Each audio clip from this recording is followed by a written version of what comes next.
Épicentre citoyen. Bonjour Grégory. Bonjour. Je t'ai contacté parce que j'ai lu un de tes articles sur LinkedIn qui m'a interpellée. Alors, je t'avais déjà repéré un peu avant et puis très vite, après m'être mis en contact avec toi, tu as annoncé que tu arrêtais Bastille. Donc, on va revenir sur ton parcours parce que dans cet article, tu parles de quelque chose de vraiment qui me paraît intéressant sur un peu les conclusions, ce que tu tires comme leçon de cette expérience. Mais avant de commencer, j'aimerais bien, moi, ce qui m'intrigue dans tout ce milieu politique, c'est les motivations des gens pour rentrer, parce qu'il y a des gens de différents parcours. Mais toi, qu'est-ce qui t'a motivé à te lancer là-dedans? Déjà merci pour l'invitation et merci de s'intéresser à ces sujets-là, qui sont assez essentiels et je crois que c'est déjà une partie de la réponse, c'est essentiel. Voilà, on dit que si tu t'intéresses pas à la politique, s'intéressera à toi. Moi j'ai un parcours militant, en fait, avant d'avoir un Ah parcours, d'accord. entrepreneur. Voilà. J'étais dans un mouvement de jeunesse politique, chez les écologistes pour, directement les citer.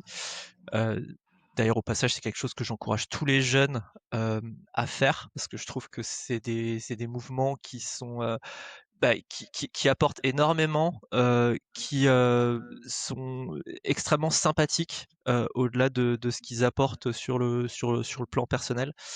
Et moi, c'est des très, très belles années, que j'ai passées, là-bas, avec, voilà, des très bons souvenirs, voilà. Puis en tant que jeune, on a toujours un prisme qui est de la part des médias et des plus grands qui sont en politique, qui est toujours assez bienveillant. Et du coup, c'est assez cool. Après, je suis passé chez les plus âgés et là, j'ai vu l'envers du décor et l'état des Ah oui, partis d'accord, tu fais politiques. une distinction vraiment entre les Ouais. jeunes militants et ceux qui ont du bagage, quoi. C'est-à-dire que quand on est jeune militant, quand on est dans les mouvements de jeunesse, il y a pas encore trop, on va dire, d'enjeux de pouvoir, il y a pas encore trop tout ce qui derrière, vient, pour être clair, hein, un peu pourrir, les relations et la politique en général. Et du coup, ouais, le choc est assez rude, hein. En général, suivant les partis, c'est autour de 30 ans que tu dois basculer chez les grands, en fait. Et très clairement, ouais, j'ai trouvé le choc rude. Après, j'ai trouvé que les enjeux de pouvoir, dominaient tout, que, enfin, bêtement, hein, mais il y a un vrai problème de sélection, des gens. C'est-à-dire que les bons sont dégoûtés et partent, et il y a plus que ceux qui restent, quoi. Et je suis pas le seul à faire ce constat, hein. Je me permets de faire Ah ce mais je constat. fais le même, mais Voilà. à d'autres sans être militant, je fais le même au niveau Et d'une c'est mairie, pas quoi. lié à un parti en particulier, hein. C'est Non, pas lié au non, non. parti où j'étais, c'est vraiment un cas en général. Et donc là, voilà, tu te mets en retrait de ça, et parce que tu dis: «Non, mais c'est pas possible. On peut pas faire ça, quoi. Ça peut pas être juste, ceux qui, enfin, voilà, ont plus goût au pouvoir, qui, arrivent à se faufiler jusqu'au sommet, qui veulent tout, tout attraper pour eux, et puis que les autres sont dégoûtés et partent. Ça peut pas se faire comme ça. Donc comment on fait derrière pour remettre le citoyen, au centre de la politique? Voilà. Donc finalement, ça arrive très naturellement, si tu veux, dans un parcours comme ça. Donc toi, tu es ingénieur, c'est ça? Tu as un Ouais, parcours d'entrepreneur, c'est ça, mais tu c'est avais ça. gardé cette fibre, militante donc tu en plus, c'est quelque chose dans lequel je crois même en politique, c'est amener le jeu. Je crois que tu es entrepreneur dans le domaine, du jeu. Tu Ouais. peux nous en dire juste un petit peu plus, quelques mots sur ton parcours? Ouais, bien sûr. Moi, je suis joueur, depuis toujours. Ça se voit. J'ai essayé de ah oui, parce que j'ai un casque de De gamer, donc c'est ça. gamer. Non, je suis joueur depuis toujours, de jeux de société, notamment, puis un petit peu de jeux, vidéo, mais pas trop. Donc j'ai essayé de faire un jeu en ligne, puis après j'ai, créé un site internet, donc qui est devenu, le plus gros site internet de jeux de société, du monde, donc qui s'appelle Board Game Arena, qui rassemble, 10 millions de joueurs, de par le monde, et qui permet de jouer aux jeux de société avec le monde entier en ligne. Voilà. Mmh. Ça, c'est quelque chose que j'ai créé en 2010. Puis après, j'ai mon associé Emmanuel qui m'a rejoint, et on a fait comme ça une aventure de 10 ans, ensemble, avant de muscler l'équipe et puis de le revendre. Donc voilà, mais derrière cette aventure-là, au fond, c'est relier les gens. C'est relier les gens à travers là, bon, bah, le jeu de société, à travers le digital. Et moi, finalement, c'est juste une extension de ce que je crois juste de faire. Enfin, pour moi, le digital, les jeux, c'est des excuses en fait pour relier les gens. Et finalement, voilà, mon engagement derrière politique, c'est qu'une extension et une autre facette de ce que j'ai pu faire en tant qu'entrepreneur du digital. Qu'est-ce qui t'a donc tu as créé Bastille, tu vas nous en dire quelques mots, mais donc on est dans le domaine des civic tech. Il y C'est a ça. déjà des plateformes, qui existent. Donc est-ce que tu peux nous expliquer ce qu'est Bastille et pourquoi lancer, une autre, civic tech? Beh, je crois la création de Bastille, en réalité, c'est la première version de Bastille, c'était en 2015 et c'était un moment charnière et hyper intéressant parce qu'il se passe plein de choses en 2015. On voit apparaître dans les médias, donc c'est 2 ans avant l'élection de 2017 et on voit, réapparaître le duel, ça va être le match retour de Ouais. Sarkozy contre, Hollande. Et ça, il y a personne qui en veut en vrai.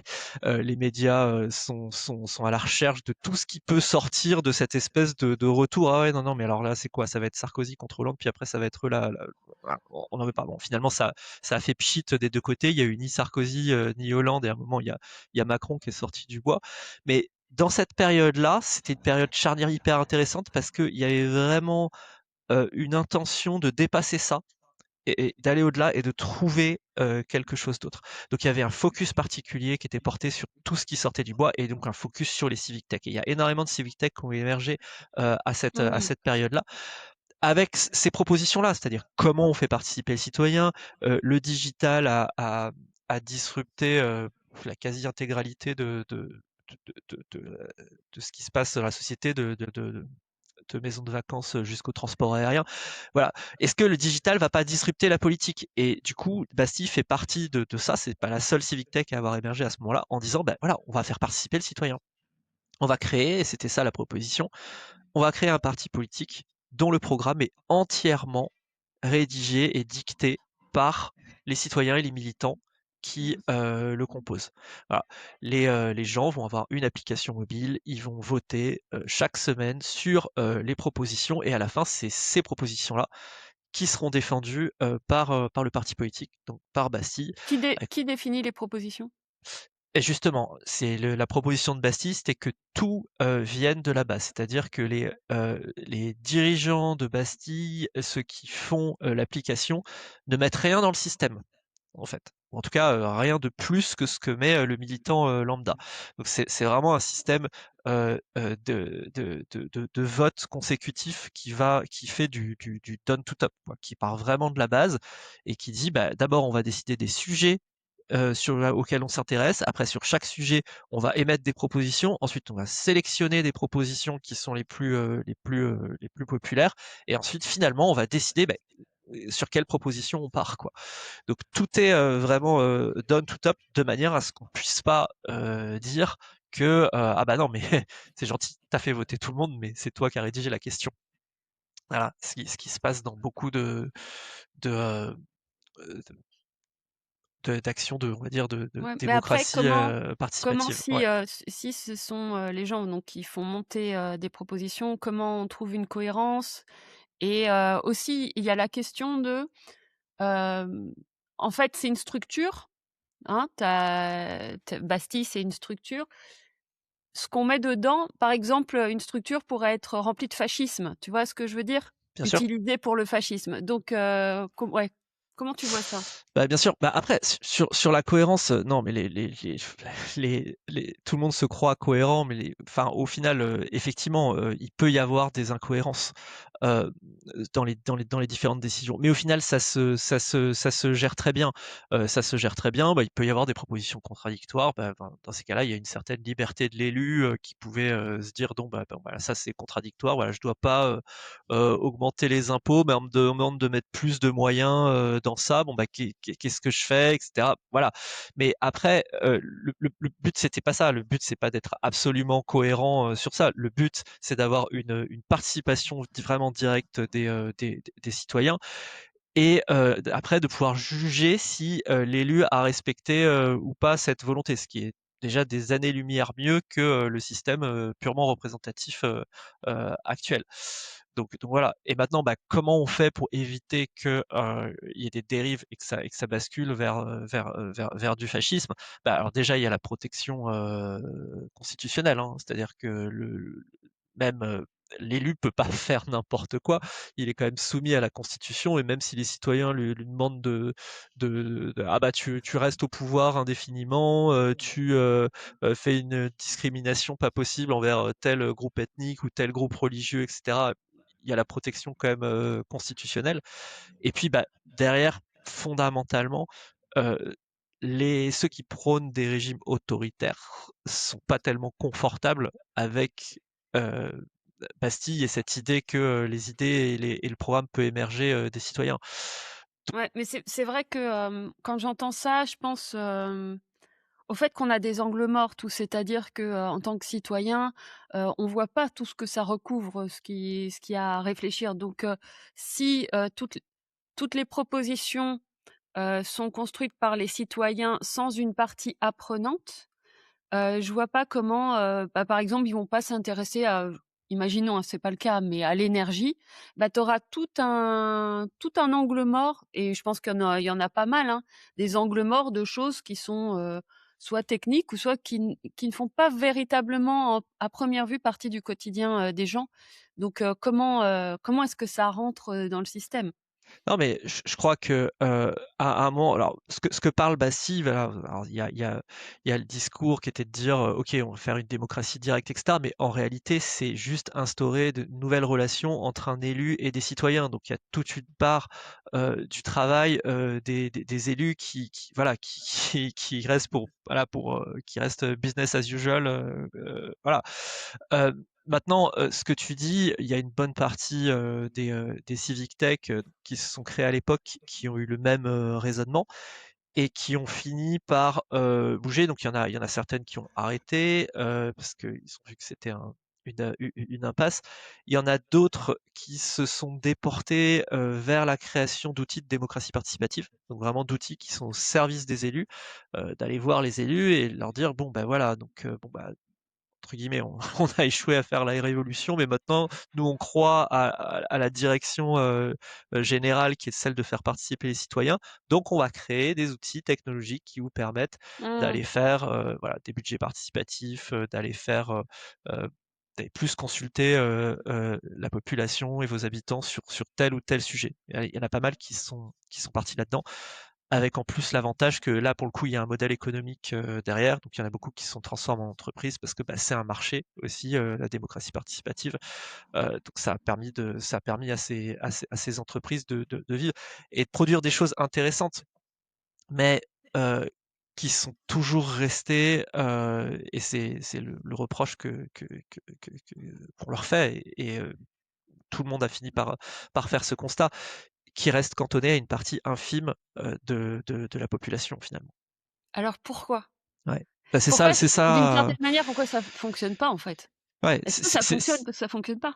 c'est ça. Et c'est ça ce problème, et c'est ça que moi personnellement j'aurais dû voir avant de relancer Bastille, parce que finalement ce projet a fini par échouer.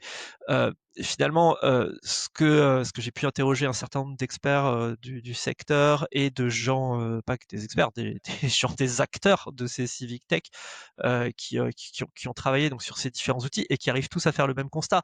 C'est-à-dire que quand on demande aux gens est-ce que vous voulez plus participer à la vie de la cité? Est-ce que vous voulez plus prendre part aux décisions? Est-ce que, selon vous, les citoyens devraient être plus impliqués dans la vie démocratique? Alors, ils répondent oui à des scores stratosphériques. On est sur du 70, 80, Ah ouais, quand même. 85%. C'est voilà.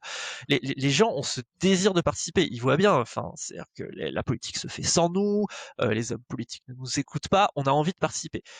Et derrière, quand on a des référendums locaux, quand on a des budgets participatifs, quand on a des conseils de quartier, quand on met en place différents outils pour dire aux gens allez-y, participez, venez. Même quand on met en place des assemblées citoyennes, eh ben, les gens ne viennent pas. En fait, les Bah gens oui. ne viennent pas. On parle beaucoup des assemblées, des conventions citoyennes. Des gens qui sont tirés au sort et puis qui se rassemblent et qui font, et alors tout le monde trouve ça merveilleux, et c'est merveilleux, il se passe des choses merveilleuses.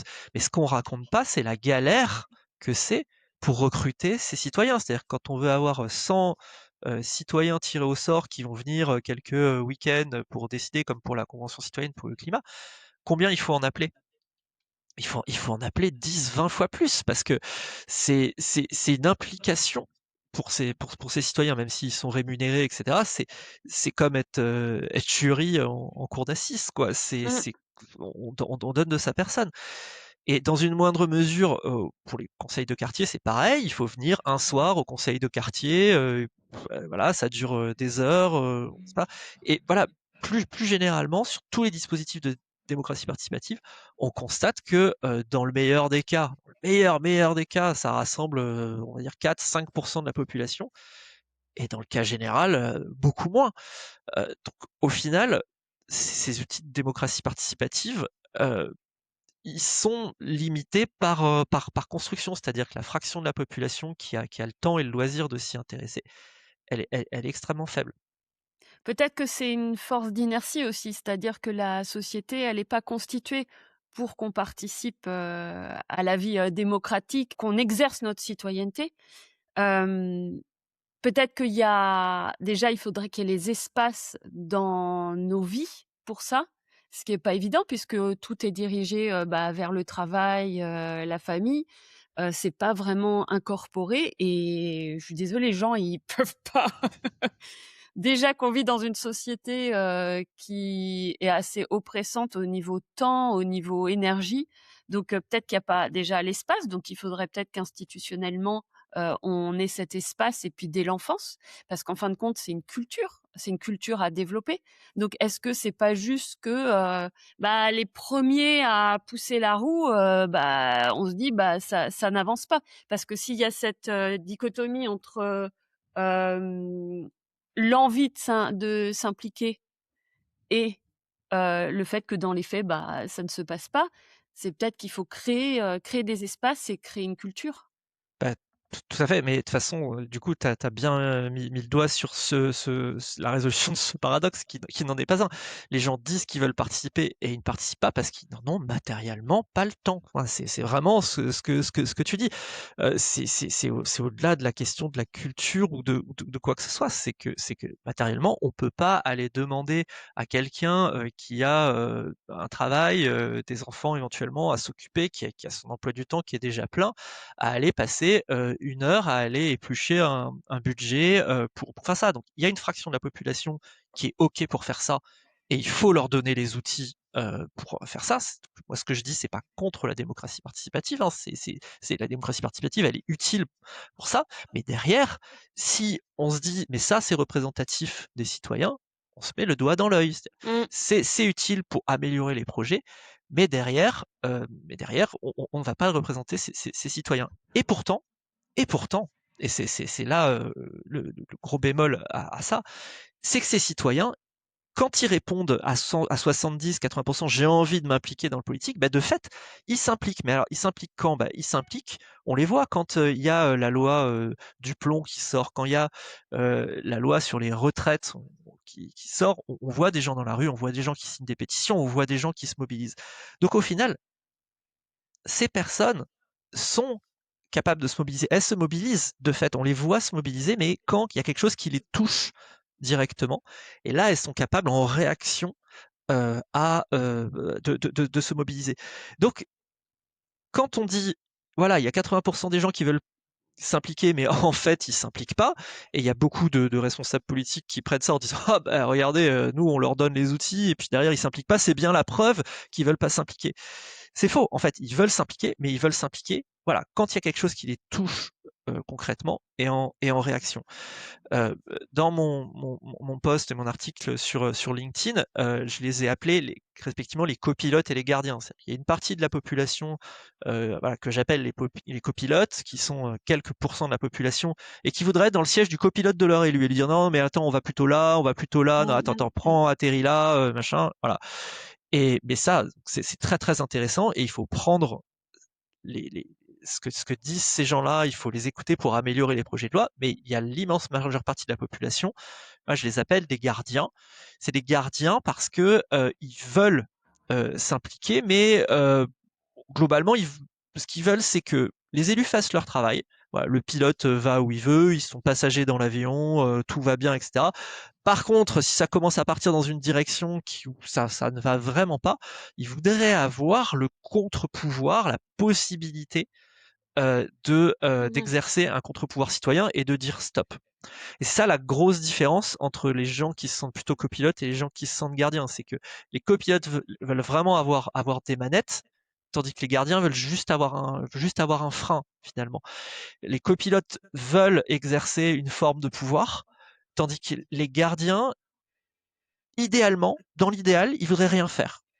Dans l'idéal, tout se passe bien, tout se passe sans eux et ils n'ont pas à intervenir. En fait, ce qu'ils veulent avoir, c'est une possibilité d'intervenir, une possibilité d'accéder aux manettes à un moment. Et je crois que aujourd'hui, c'est l'angle mort justement de cette démocratie participative et de dans toutes ces formes, que ce soit les budgets participatifs, que ce soit même les assemblées citoyennes, c'est que finalement, elles ne s'intéressent qu'aux copilotes et qu'elles ignorent les gardiens. Mmh. Alors ça, bah, moi, ça me renvoie tout de suite à la communication. C'est que pour être copilote ou pour être gardien, il faut avoir de l'information. Aujourd'hui, alors toujours moi, je me base sur une commune, hein. Aujourd'hui, hormis le temps, des élections où là, on voit tout le monde sur le marché, il y a des réunions publiques, tout d'un coup, on va s'intéresser, à tous les problèmes de la commune. En tout cas, dans ma commune, ils communiquent sur ce qu'ils font, mais ils communiquent pas en amont sur ce qu'ils vont faire. Donc comment tu peux être gardien si, tu as aucune visibilité, sur ce qui se passe au sein de la mairie et d'autant plus dans l'agglomération? Et comment être gardien? Bah, ce qui se passe concrètement, aujourd'hui, quand on est gardien, c'est qu'on attend que ça se passe et quand ça se passe, vraiment pas bien, quand il y a un projet de loi qui est complètement absurde ou une décision qui est complètement absurde, et ben voilà, ça rue dans les brancards, ça manifeste, et c'est vraiment politique de la confrontation.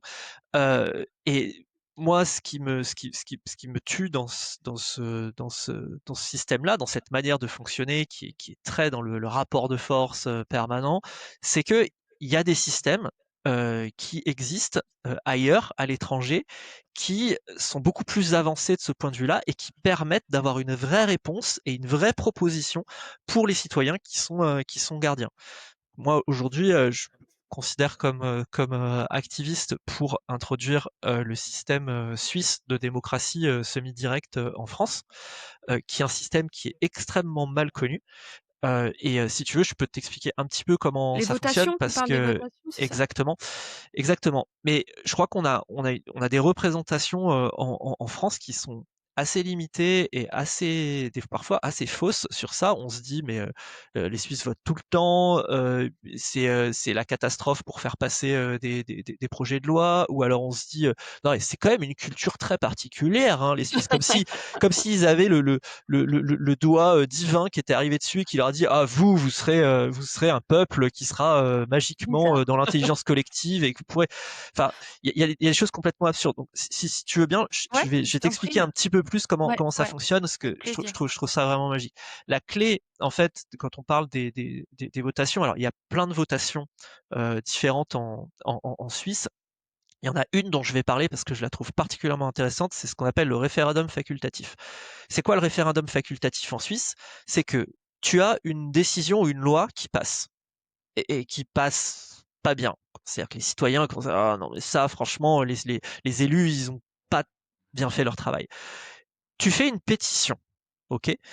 une pétition officielle, et si tu arrives à dépasser un certain seuil de signature, donc en pourcentage de ton canton, de ta ville ou de la Suisse entière, ça déclenche un référendum où la question posée c'est bon, une décision qui a été prise par les élus, est-ce qu'on est OK avec cette décision ou est-ce qu'on n'est pas OK avec cette décision? Voilà.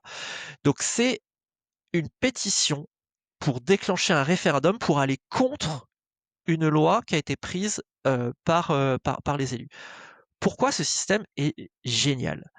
Parce que, non, mais je suis désolé, mais je le trouve C'est particulièrement cool. malin.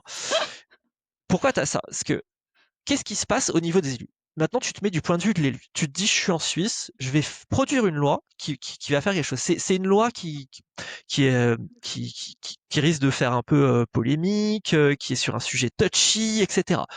Tu vas te dire, mais là, la première réaction, c'est de dire, bah du coup, je peux rien faire. Je vais me prendre un référendum, les Suisses voudront jamais, etc. Et du coup, comment tu fais? Eh ben, ce que tu fais, c'est que tu vas discuter avec l'opposition. T'as pas le choix, en fait. Tu vas discuter avec l'opposition, tu vas leur expliquer, bon, bah alors nous, on veut pas faire passer ça. Qu'est-ce qui, qu'est-ce qu'on pourrait changer dans le projet de loi? Qu'est-ce qu'on pourrait améliorer?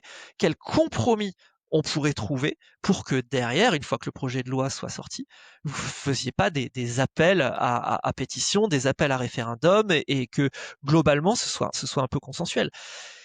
C'est là le génie de ce système, c'est-à-dire que le génie de ce système, c'est pas que derrière ça déclenche une votation.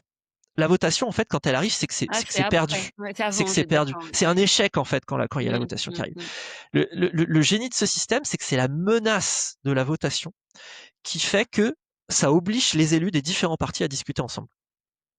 Et ça, c'est quelque chose, je pense que c'est la chose la moins bien comprise sur le système suisse. Nous, on se dit, bah, c'est génial, les Suisses, ils votent.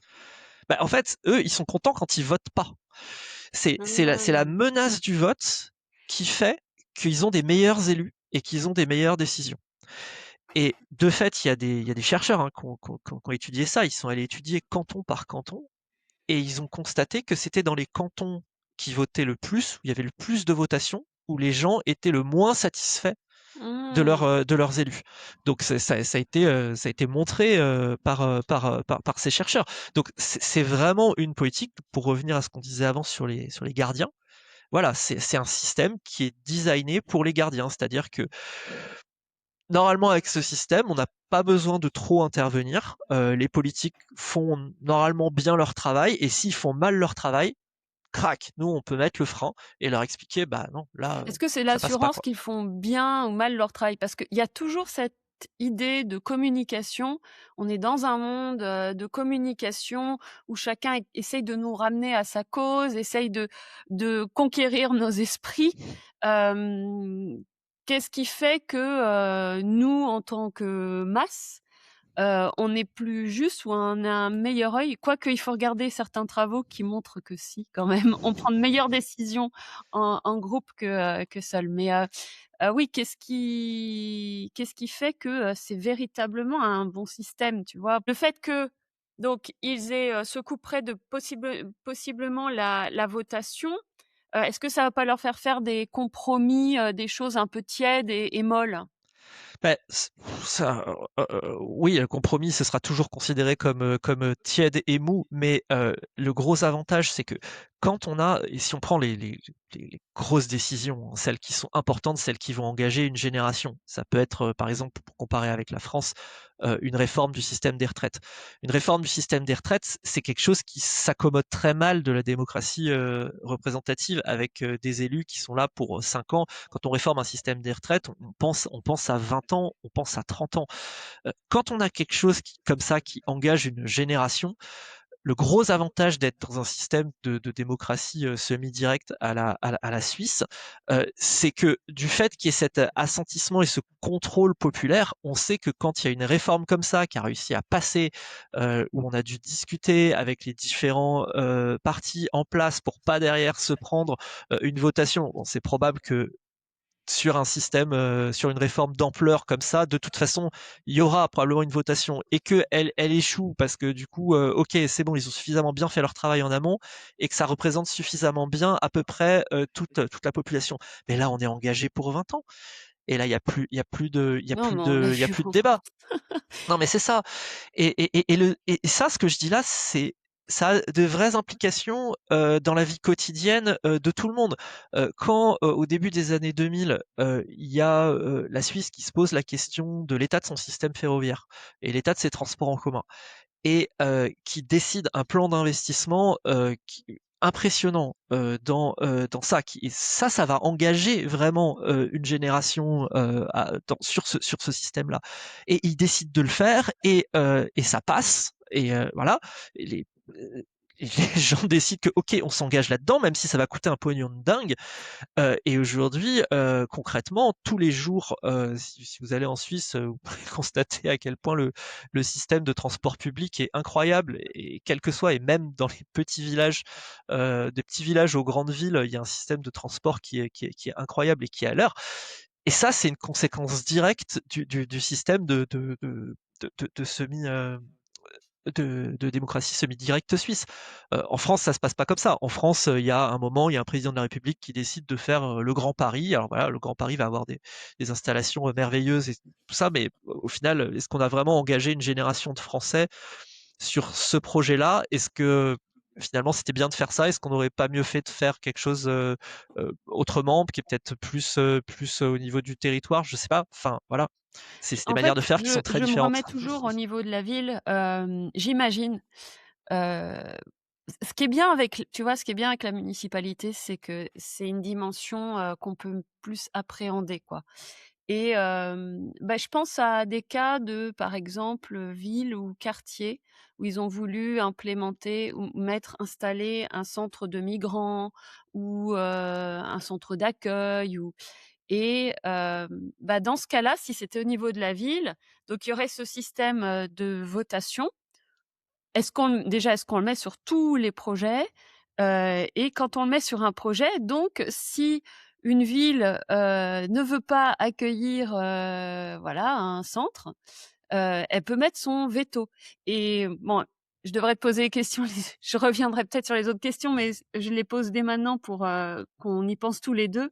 Hem Et surtout donc une fois que, il y a eu la votation et que c'est un non, ça met un point d'arrêt au projet et il faut tout reficeler pour reproposer quelque chose? Bon, Bah, c'est ça. Et la municipalité, c'est un cas qui est hyper intéressant parce que, enfin voilà, tu sais comment fonctionnent les conseils municipaux et les élections municipales en France, c'est-à-dire que l'opposition a vraiment 3 strapontins sur chaque exactement, c'est conseil vrai. municipal. Et c'est terrible. Alors que parfois, on parle de gens qui vont représenter 40% des habitants et qui ont trois pauvres sièges au conseil municipal. Donc, je trouve que ce système est particulièrement adapté à l'échelon municipal parce que au final, les conseils municipaux sont aveugles aujourd'hui, sont aveugles, c'est-à-dire qu'il y a les projets qui arrivent, qui sont décidés, qui sont votés à 75% en conseil municipal. Pourquoi écouter l'opposition? Pourquoi?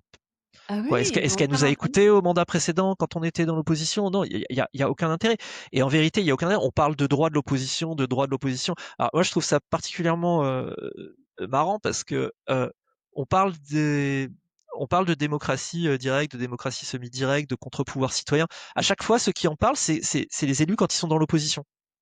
Alors, dès qu'ils sont dans l'opposition, il se trouve tout d'un coup, il y a une vertu. Oh, c'est merveilleux, le contre-pouvoir citoyen, les citoyens de la ville sont contre ce projet, etc.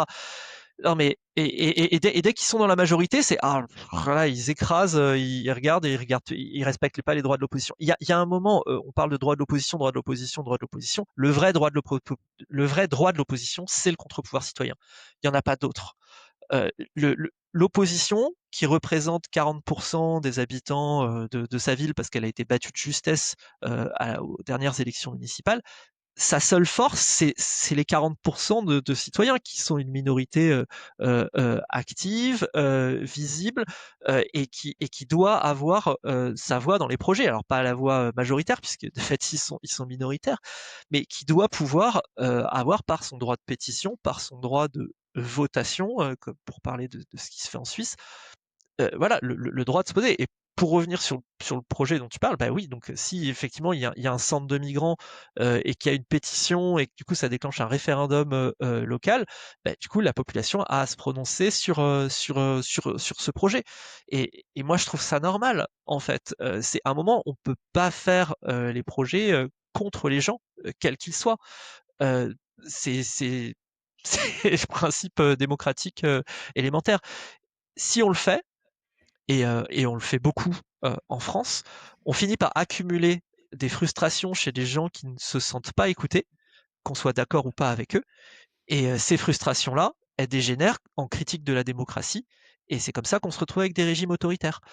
Donc, Ouais, mais comment on se retrouve pas avec, l'enfant roi? C'est-à-dire, je suis désolée, ça montre aussi, mon état d'esprit, hein. C'est que,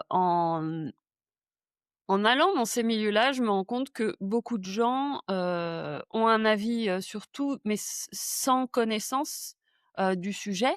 Et là, pour moi, c'est un peu la limite de la chose. C'est-à-dire que, par exemple, dans les, quartiers riches, et ben, on va se retrouver dans des ghettos.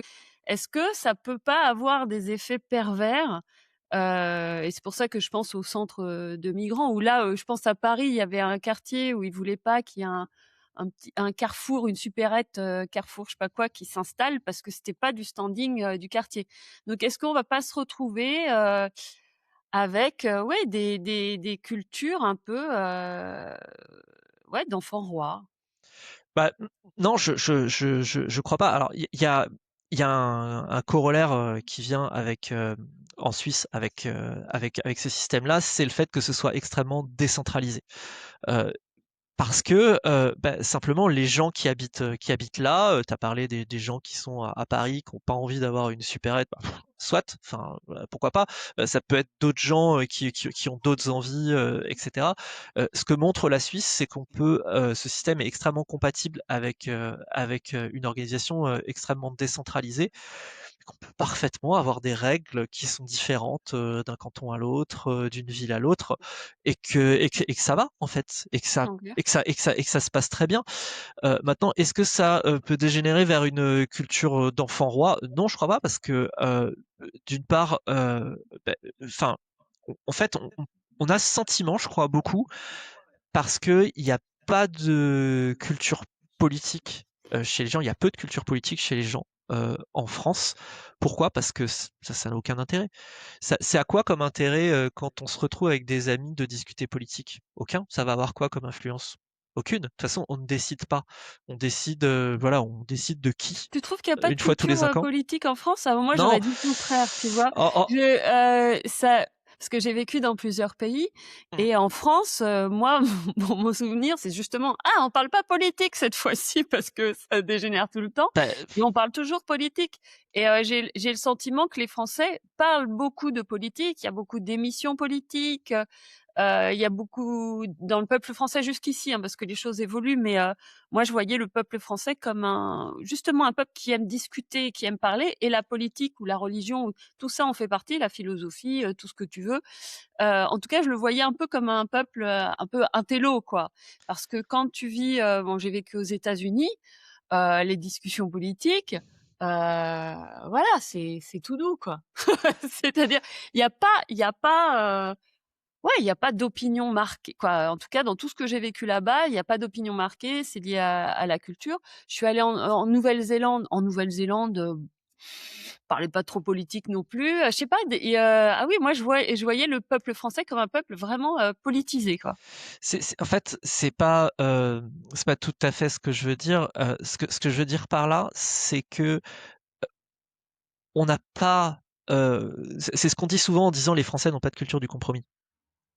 C'est-à-dire ils vont pas chercher, c'est-à-dire ils vont avoir des positions figées, etc. Ouais, Alors ce qui peut être vrai, mais moi ce que je crois profondément, c'est que c'est pas lié à la culture. Moi je crois profondément que c'est lié au système. c'est Parce que possible. quand tu te places dans un système où les gens sont vraiment en pouvoir de décider des choses, voilà, t'es en Suisse, tu te retrouves dans une ville, il y a une décision qui a été prise sur le stationnement en centre-ville qui va être profondément remaniée, etc. Machin. Mais si ça se passe en France, ouais, tu vas avoir les pour, les contre et machin, et puis des positions hyper caricatural, et au final, tout le monde s'en fiche. En fait, c'est juste du ressenti, c'est juste du comme ça, parce que de toute façon, les gens n'ont pas à décider, donc les gens n'ont pas à réfléchir, en fait. Quand tu as à décider, quand tu Ah as non, mais derrière une votation qui se passe, non, là tu dois t'intéresser en profondeur. Et là, les discussions politiques prennent une autre tournure. Et c'est comme ça en fait qu'on en arrive en Suisse à dire ah non mais les Suisses quand même ils s'intéressent au sujet, ils prennent le temps de s'informer. Ben, alors non mais c'est parce que en fait ils votent, ils décident. Donc à un moment quand tu décides, bon bah tu regardes un peu plus loin que le bout de ton nez et tu regardes vraiment ce qu'il en est. Euh, D'ailleurs alors c'est dommage je l'ai pas là mais on m'a envoyé un petit livret qui montre ce qui est envoyé aux Suisses avant une votation qui est un ah livret qui est ouais? extrêmement bien fait, qui est vraiment extrêmement bien fait parce que je veux dire, si t'as pas le temps de t'intéresser au sujet, tu peux lire 2 textes de 10 lignes et avoir déjà un excellent vernis en fait sur le sujet. Et si tu veux y passer 2 heures et à regarder vraiment le sujet en profondeur, t'as moyen. C'est vraiment de l'information qui est Qui extrêmement bien construit faite. ça? Qui construit? Parce que ça aussi, on peut se dire, c'est comme dans les conventions citoyennes, en fonction de qui vient apporter, la connaissance, comment elle est structurée, elle peut être aussi, elle peut être une façon de manipuler. Donc, qui constitue ça? Et est-ce que ça se fait aussi dans la culture du compromis, finalement? Beh, en fait, c'est très naturel, c'est-à-dire que à partir du moment où, par exemple, tu as une municipalité qui décide d'un projet, derrière tu as une votation des citoyens, qui se met en association et qui réussit à faire une pétition et du coup, il y a une votation contre le sujet. Et ben sur ce livret, tu vas avoir la municipalité qui va avoir une page et en face, tu vas avoir l'association qui D'accord, a déclenché la pétition qui va avoir une autre page. OK. Donc en fait, c'est extrêmement, bien pensé et non et ça se fait extrêmement bien et ce qui est génial, c'est que du coup ça élève les gens et ça élève la culture politique. Mais ce que je dis là, c'est pas une surprise parce que, si on se rappelle la dernière fois qu'il y a eu un référendum en France, ça commence à dater parce que ça fait 20 ans, mais c'était un référendum sur un sujet extrêmement complexe puisque c'était la constitution européenne alors les plus jeunes étaient pas là et s'en souviendra pas, mais je pense que tous ceux qui ont vécu cette époque, je pense qu'ils l'ont vécu comme une époque où les débats étaient extrêmement riches sur le sujet, où on allait en profondeur sur des sujets qui sont absolument pas, qui sont des sujets institutionnels, qui sont des sujets européens, qui sont des sujets qui sont hyper complexes. Et il y a eu une richesse Mmh. de débat qui était, qu'on soit d'accord ou pas avec le résultat, hein, mais il y a eu une richesse de débat qui était impressionnante. Et ben, voilà, pourquoi on voudrait pas ça en fait? Pourquoi on Mmh. voudrait pas ça? À l'échelon municipal, à l'échelon, à tous les C'est échelons, vrai, c'est mais quand possible quoi. moi je regarde Mmh. mon propre vote, à ce référendum, aujourd'hui, je voterai pas du tout. Maintenant que je me suis vraiment intéressée à la politique, je voterai pas du tout, pareil, parce que finalement, on a toujours ce truc d'espèce de propagande. C'est-à-dire que déjà, on a notre culture familiale, notre, tu vois, notre, le jus dans lequel on est voilà, on se fie à, quand je bon, quand je discute avec, des gens, je voyais aux élections, quand, il y a eu, les législatives et que, Emmanuel Macron a annoncé qu'il faisait une dissolution de l'Assemblée nationale. Je me rends compte que les gens avec qui j'étais chez des gens à regarder la télé et ils étaient à fond, dans l'élection et tout. Mais ils ne savaient pas ce que faisait l'Assemblée nationale. Ils ne savaient pas ce qu'était l'Assemblée nationale. Donc j'ai aussi le sentiment qu'on vote, on veut avoir prise dans les décisions, mais finalement, est-ce qu'on comprend vraiment les choses et est-ce qu'on n'est pas, pris par tellement d'influences que, c'est compliqué, d'y voir clair, dans tout ça? Ouais, alors ça, il y a ça, il y a beaucoup de ça, enfin alors ça c'est un truc qui est assez génial et moi que je trouve assez fascinant. C'est-à-dire que quand on demande aux gens, «Mais vous êtes en capacité, de décider, de d'orienter?» Les gens disent: «Oui, bah, oui, moi je sais», mais et vous êtes, influencés par, les fake news, les machins? «Ah non, non, moi je suis pas manipulable, je suis pas machin».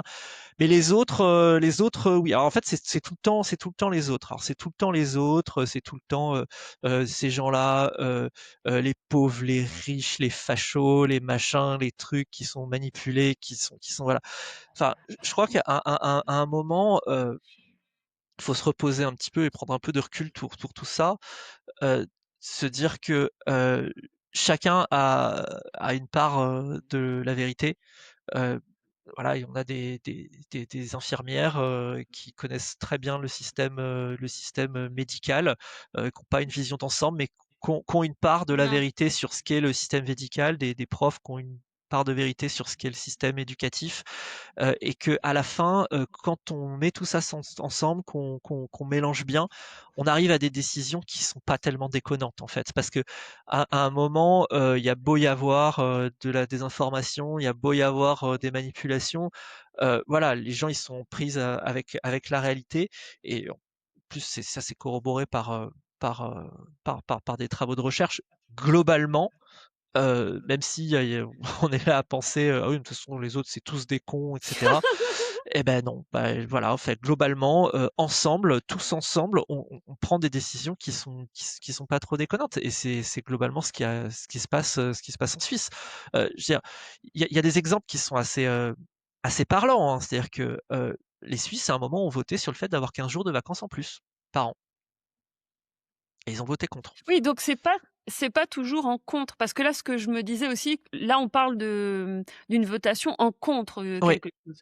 Là, tu es en train de parler de quelque chose en pour. ouais. Donc, il y a Oui, d'autres types de votations, il y c'est a ça? d'autres types de votations. Alors, ce qui sont plus de l'ordre de ce qu'on peut rapprocher du référendum d'initiative citoyenne, un peu, voilà, ce qu'on a en France.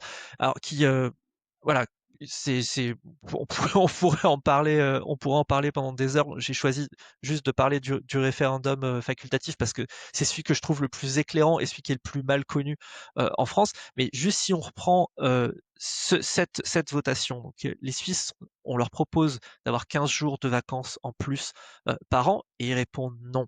Et là, on se dit, il y a quand même il y a quand même un truc. Mais en fait, en réalité, ça passait, enfin, c'est parce qu'ils ont estimé que ça passait pas, quoi, que niveau économique, ils avaient trop à perdre en termes de salaire, en termes de revenus Ouais. fiscaux, en termes de, voilà, par rapport au fait d'avoir des vacances en plus.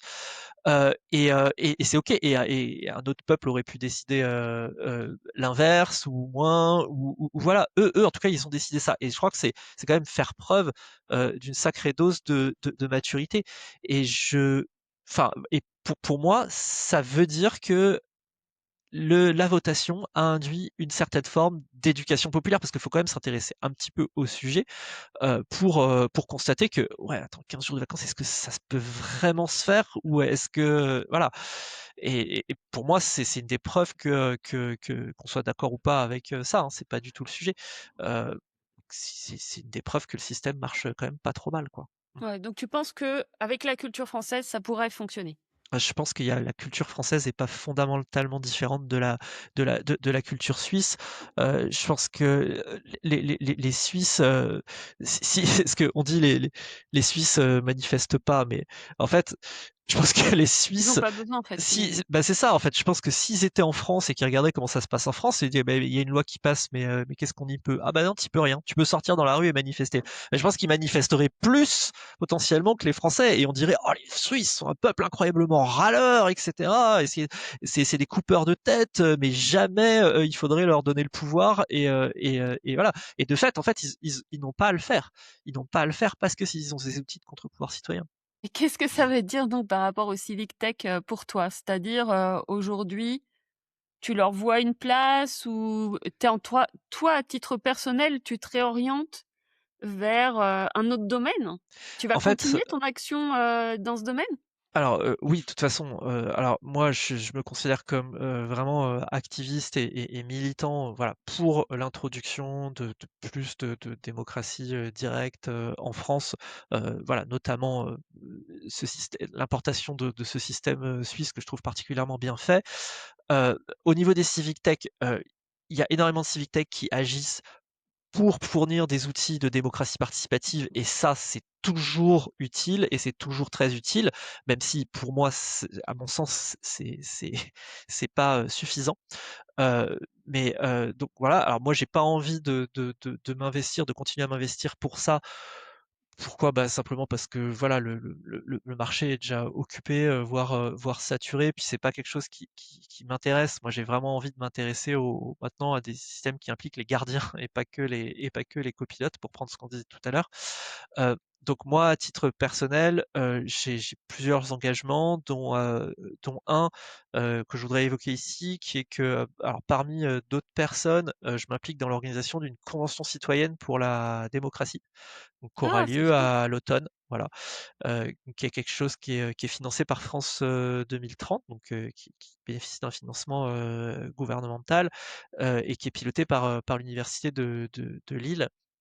Et donc qui vise à tirer au sort, des citoyens. Donc il y aura 50 citoyens tirés au sort et il y Génial. aura l'implication, d'élus et de représentants de la société civile, qui vont du coup se réunir à l'automne, travailler sur les sujets, de démocratie, d'implication, des citoyens, dans la vie publique et qui produira du coup, comme l'a pu le faire, la Convention citoyenne, pour, le climat, qui produira, voilà, des livrables, des Recommandations. recommandations, Mmh. sur ça, qu'on espère, être bah, on espère évidemment que ça suscitera, bah, l'intérêt du public, que Bah, moi, ça ça suscitera mon intérêt en tout beh, cas.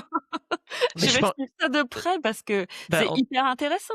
bah, oui et en tout cas, enfin, ouais, j'encourage tous ceux qui s'intéressent à ces sujets-là à s'intéresser. Alors pour l'instant, les communications n'ont pas été faites, mais elles arriveront d'ici l'été, à s'intéresser aux travaux de cette convention et à ce qui se passe, dans cette convention. Parce que voilà, on va tirer des citoyens au sort et on va leur demander, voilà, dans la démocratie de demain, comment vous imaginez, votre rôle? Comment vous imaginez, Ah, ça le va être rôle génial. des Mmh. citoyens? Et donc, c'est moi, c'est assez essentiel et on espère évidemment que, ça restera pas lettre morte, qu'il y a, des candidats à la présidentielle qui reprendront, ces propositions et les porteront, derrière, heu voilà, derrière, Bah, dans le débat espérons public et et au-delà. même Ouais, même si c'est pas le cas, en fait, c'est des graines, qu'on pose dans la tête, des gens, dans ça éveille l'intérêt, ça donne envie quoi et dans tous les cas, moi j'ai hâte de voir ce que ça va donner franchement. voilà et après au-delà de ça, bon j'ai différents projets. Je garde toujours, l'espoir, parce que c'est quand même mon cœur de métier, le digital, de trouver, un moyen, voilà, alors c'est encore très early stage, mais, de trouver un moyen pour, les gens, de les relier grâce au digital et qu'ils arrivent comme ça à prendre des décisions ensemble. Ça, c'est une marotte que j'ai depuis longtemps et j'espère qu'il va déboucher, un Bah, jour ou l'autre. elle peut rejoindre une autre en tout cas, je t'avais dit, hein, quand je t'ai contacté, on a un double point commun. Donc moi j'anime un jeu que j'ai créé, pour des grands groupes et avant de commencer tout ça, je m'étais dit, je développerais bien un jeu, notamment, dans la constitution des listes, c'est-à-dire, élaboration des programmes. Je ferais bien des jeux en fait sur, qui s'intègrent dans la vie, citoyenne et je mettrai en open source et mais je crois vraiment, mais véritablement au pouvoir du jeu. Mmh. Alors toi, tu parles du côté, technique, voilà, de tech, mais même, moi, je vois vraiment, puisque tu as aussi ce côté jeu, moi, je vois le game board, quoi. Je Mmh. vois un jeu, de plateau, un jeu, même qu'on peut imprimer soi-même et faire et il y a, à mon avis, par la joie et par le jeu, quelque chose à faire parce que, ce que je vois aussi, c'est que ce milieu, je dis ce milieu, parce que eu l'impression de rentrer dans un milieu. Franchement, des gens qui font, leur campagne, voilà, ils font un peu comme un club, c'est un club et tu rentres dans ce milieu et tu te rends compte qu'il y a énormément d'agressivité. Alors, c'est pas l'agressivité le truc, mais de l'animosité, voilà, entre eux. Entre, comme tu parlais des élus et de l'opposition et en fait, ça fait fuir aussi beaucoup de gens qui aimeraient, alors moi de ce que j'ai entendu ici, hein, mais qui aimeraient participer, mais savent que Complètement, ouais. c'est un milieu où, ils tiendront pas 1 heure et donc je me dis en ouvrant les choses et en peut-être créant des jeux qui permettent d'apporter des idées et après, en collectif, de les mettre, en forme, mais sur place, ouais, ça, c'est un truc qui me Non, mais je crois qu'il y a un intérêt, des joueurs, en général sur ce domaine-là parce que, au final, quand on est joueur et derrière quand on est concepteur de jeu, un jeu c'est quoi? C'est un jeu c'est pas fun s'il y a quelqu'un qui arrive et qui est complètement, en dehors de l'esprit, du jeu et qui pourrit la partie. On est d'accord? Et toutes les règles du jeu sont faites pour ça, pour empêcher les mauvais joueurs, pour empêcher les gens qui exploitent des failles du jeu pour ça. Donc quand tu es joueur et quand tu regardes le système politique, Tu envie tu de vois faire un quoi? système. Non mais tu vois un jeu qui est complètement claqué au sol quoi. C'est le truc qui est complètement pété, le truc a des failles de partout et du coup du point de vue du joueur, c'est révoltant. Donc naturellement, tu as envie On d'améliorer fait ça. une grande Mmh. convention de joueurs Voilà. et ensemble on crée, des jeux, mais si, des jeux citoyens. Bah, voilà, Bah, ça y est et voilà. on va révolutionner, on va révolutionner la démocratie Alors en France. j'en profite pour placer que l'association Démocratie Ouverte a un jeu dans ce goût-là qui s'appelle la fresque, pour la démocratie Oui, j'ai vu qui est passer, ouais. voilà, qui est inspiré de la fresque pour le climat et justement qui est sur ces aspects-là. Ouais, mais Voilà. je vais aller plus loin. Bah, voilà. Super, trop bien. Mais voilà, c'est comme ça, je te raconte comme ça parce que je sais pas du tout où tout ça va me mener, mais c'est Mmh mh. vrai que tu as raison, en tant que joueur, quelqu'un qui aime jouer et qui regarde ce système, notamment je regarde le niveau de corruption et combien ça n'empêche pas que, les gens corrompus continuent à jouer dans le système. Je voyais un maire là qui peut même pas aller à sa mairie parce qu'il est, inculpé dans des affaires, mais les gens ont revoté pour lui et donc en fait, oui, c'est i les mauvais joueurs, on va dire, peuvent continuer à jouer et Ouais. pourrir le système. Bah oui, mais enfin, je veux dire avec le système actuel, voilà, où on vote qui et puis derrière, il y a pas de il y a pas de il y a pas de laisse, il y a pas de contre-pouvoir, il y a pas de voilà. Bon, bah, voilà, on se retrouve avec ces espèces de petits monarques qui sont là partout, qui peuvent faire un petit peu n'importe quoi sans réel contrôle. Et puis, bah, à un moment, on le réélit parce qu'il paraît tellement, omniprésent, voilà, il y a que, lui, ou elle, des fois, bah, du coup, on n'a pas le choix, enfin et voilà et puis on se retrouve avec des gens qui restent comme ça alors qu'ils ont des casseroles, au derrière. C'est terrible. Enfin moi je trouve ça Ouais. terrible et c'est pour ça que je suis engagé, pour, heu, pour faire évoluer ça, d'une manière ou d'une autre. Ouais.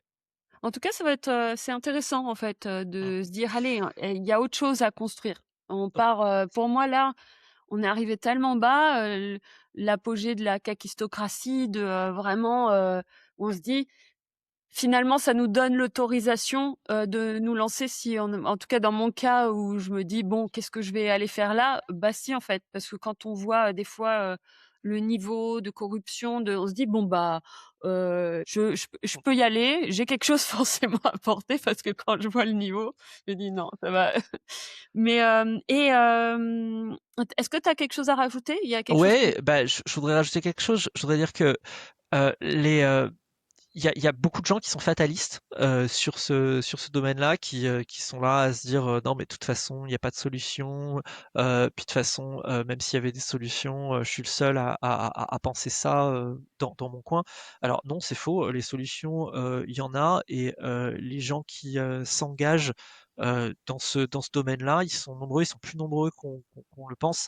Heu, c'est souvent, masqué sous un tapis, de partis politiques ou de gens qui, voilà, qui sont très, engagés dans, entre guillemets, le système actuel et où du coup ça donne pas très envie, bah, non, alors faut creuser un peu, faut écarter un peu ça et après derrière, voilà, il y a des vrais gens qui s'engagent, voilà, pour refondre ce système. Heu et voilà, faut pas hésiter à aller vers ça et à s'engager. Vous n'êtes pas tout seul et voilà, faut les retrouver. Si je peux parler d'une initiative, une dernière initiative, alors pour le coup qui peut paraître, politique puisque, leur but c'est d'avoir une candidate à l'élection, présidentielle, donc qui est une chercheuse en sciences politiques qui s'appelle Clara Egger et qui souhaite se présenter pour mettre dans le débat public justement cette question-là de démocratie directe, de démocratie semi-directe importée de la Suisse. Et elle est actuellement à la recherche de parrainage de maires. Alors, on sait que c'est très difficile d'avoir 500 parrainages de maires en France, mais quel est ces parrainages, quel est pas ces parrainages, etc. C'est pour Peu qu'il y ait une voix importe. qui soit portée, quoi. Exactement, c'est pour entendre cette voix-là, et voilà, c'est une des voies possibles. Donc voilà, alors ils ont monté un petit parti politique qui s'appelle Solutions démocratiques que vous pouvez aller regarder, et voilà, et je trouve ça intéressant parce que c'est une des voies, il faut en essayer, il faut essayer celle-là, il faut en essayer d'autres, heu, voilà, jusqu'à ce qu'il y en ait une qui fonctionne, Mais quoi, c'est de toute aussi façon. un constat que je fais, c'est-à-dire que et toujours je me replace au niveau de la municipalité, quand, tu te lances là-dedans, au début, en fait, les gens, évoluent seuls. C'est-à-dire les listes, ils font un peu leur truc seuls et puis bon, ils vont faire un peu de participatif, un peu mais, sans réelle recherche. Et quand tu te dis, bon, bah, il y a pas vraiment d'accompagnement et finalement quand tu commences à chercher, il y a tellement, tellement, tellement d'organisations que, moi je me sens là noyée et mon but c'est aussi de réussir à, avoir une meilleure visibilité de quelles sont, nos ressources, quelles sont les choses qu'il faut préparer avant de se lancer, dans une aventure comme celle-ci. Et donc ouais, il y a énormément de gens qui se bougent et qui font des choses très différentes et qui sont très inspirants. Maintenant, il faut pouvoir les trouver parce que justement cette multiplication des mouvements, des voix fait que, parfois, bah, on est un peu dans le brouillard. C'est ça, exactement. Mais, oui, j'ai vu, Solutions démocratiques, et je suivrai aussi avec attention, tout ça. Trop bien. Bon, en tout cas, merci beaucoup, hein, d'avoir répondu à mes questions, hein, de me former parce que soyons clairs, hein, ce que je fais, c'est que je me forme à tous les gens que j'interviewe et je voulais savoir si on veut te suivre, on fait comment? Si on veut voir, tu vois, tous les projets dont tu nous as parlé? Ben, déjà, alors merci pour, cette invitation et merci d'aborder ces sujets-là, parce qu'ils sont essentiels et qui sont pas assez abordés dans le débat public. Donc voilà, me concernant, moi j'ai pas de projet, à mettre en avant, plus qu'un autre. Je travaille sur différents projets, donc le mieux pour me suivre, c'est sur, LinkedIn. En fait, Grégory, Isabelli Grégory avec un Je Y. mettrai le lien de toute Ouais, façon. voilà, Mmh. et donc c'est le mieux actuellement pour suivre les différents projets dont j'ai parlé, dans cette interview. Ouais. Bah, en tout cas, moi, je te suis et Ah je bah, vais super. continuer à te suivre parce que, j'ai hâte de voir la convention citoyenne. Je t'avoue que ça, c'est hyper enthousiasmant. Mmh mh. Bah, ça m'enthousiasme beaucoup aussi. Bon, bah, un grand merci. Merci beaucoup. Épicentre citoyen. Épicentre citoyen.